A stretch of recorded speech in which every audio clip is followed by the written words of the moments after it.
अस्सलाम वालेकुम नाजरीन, मैं अब्दुल जब्बार सुमरो हाज़िर हूँ आपके program behind the news with Abdul Jabbar Soomro के। और शुरू करते हैं आज का प्रोग्राम। सबसे पहले ख़बर कि मियां मोहम्मद नवाज शरीफ बजट इजलास में शामिल नहीं होंगे। उन्होंने बाकायदा स्पीकर को अपनी छुट्टी की दरख्वास्त दे दी और यूँ मियां नवाज शरीफ ने बजट पर इजहार नाराज़गी का शायद अंदाज़ ये अपनाया है कि वो बजट इजलास में शरीक न हो, क्योंकि ये बजट ज़ाहिर है उनकी पार्टी ने नहीं बनाया, लेकिन मजबूरी है, इसको चलाना पड़ेगा। लेकिन नवाज शरीफ इससे फासला रखना चाहते हैं।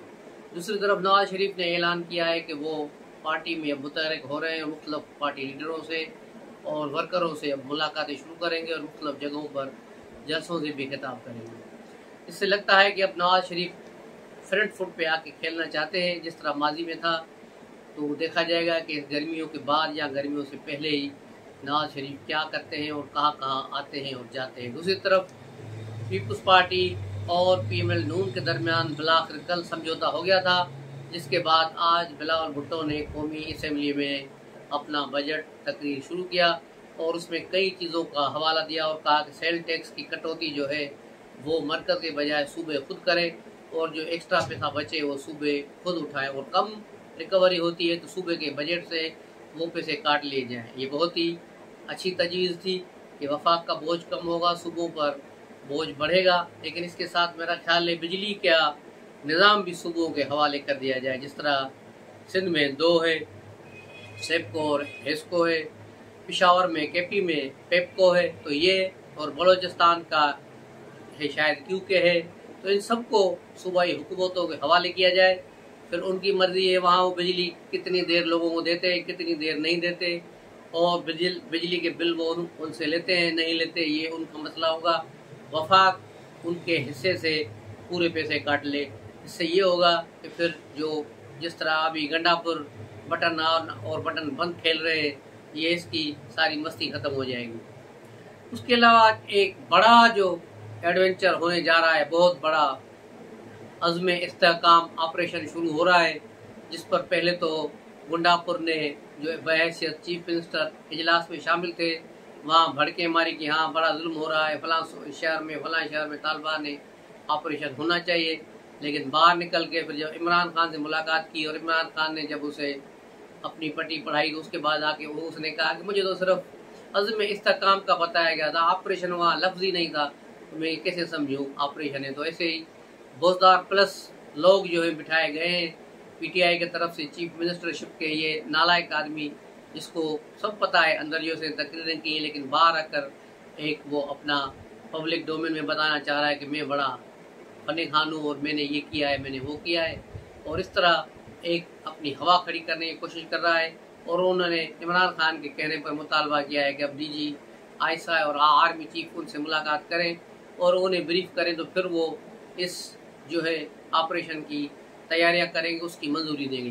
केपी से ताल्लुक़ रखने वाली दीगर जमातों ने भी ऑपरेशन पर तहफ़्फ़ुज़ात का इज़हार किया है, जिसमें मौलाना फजल रहमान का एहतजाज कल इंतहाई शदीद था। उनकी प्रेस कॉन्फ्रेंस में उन्होंने खुलकर कहा कि वज़ीर-ए-आज़म नाम का कोई बंदा ही नहीं है, इमरान शहबाज शरीफ सिर्फ कुर्सी को चिमटे हुए हैं, इख्तियारात कोई और इस्तेमाल कर रहा है। और उन्होंने कहा कि इस इंतखाबात के बाद मुल्क में अदम इस्तेहकाम बढ़ गया है।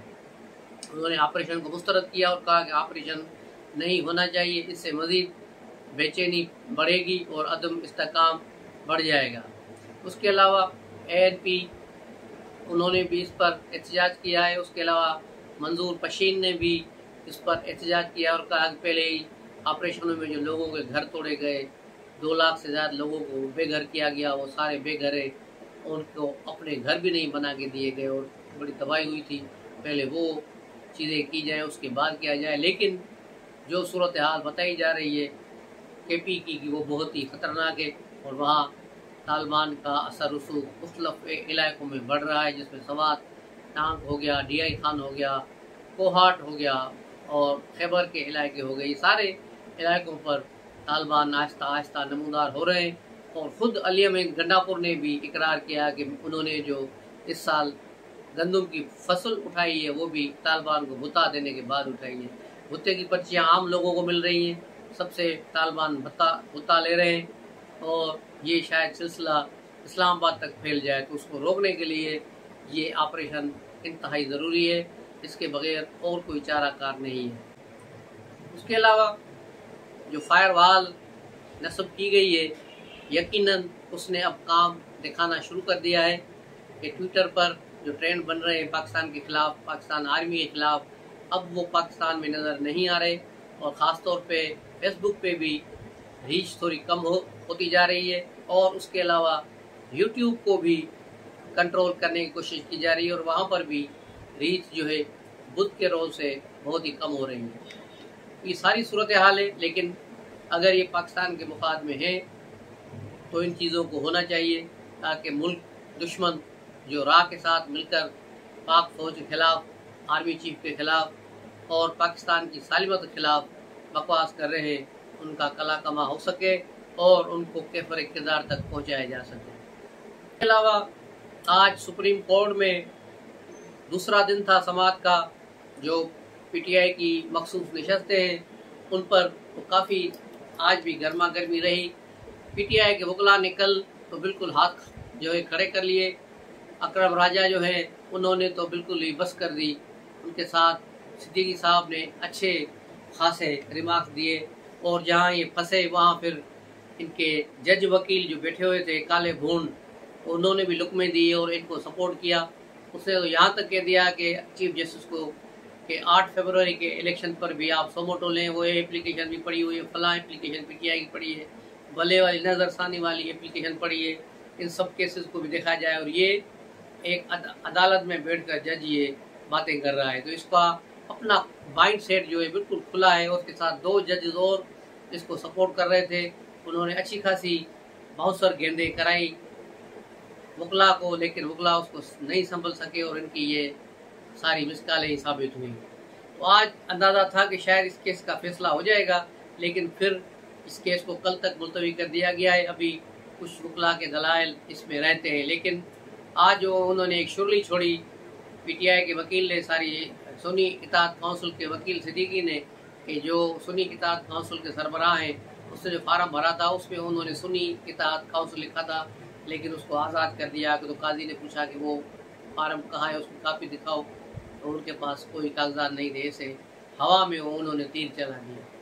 तो ये है वो सूरत हाल। उसके अलावा दूसरा केस जो था अदत में शिद्दत वाला केस, उस केस की भी आज समाअत कंप्लीट हो गई है सेशन कोर्ट इस्लामाबाद में, और वहाँ भी फैसला महफूज हो गया है जो 27 तारीख को सुनाया जाएगा। अब देखना होगा कि ये इस्लामाबाद हाई कोर्ट के ज़ेर असर अदालत क्या फैसला दिखाती है, कोई इंडिपेंडेंट फैसला लाती है या जो इस्लामाबाद हाई कोर्ट के काले भून चाहते हैं वही फैसला ये करेंगे।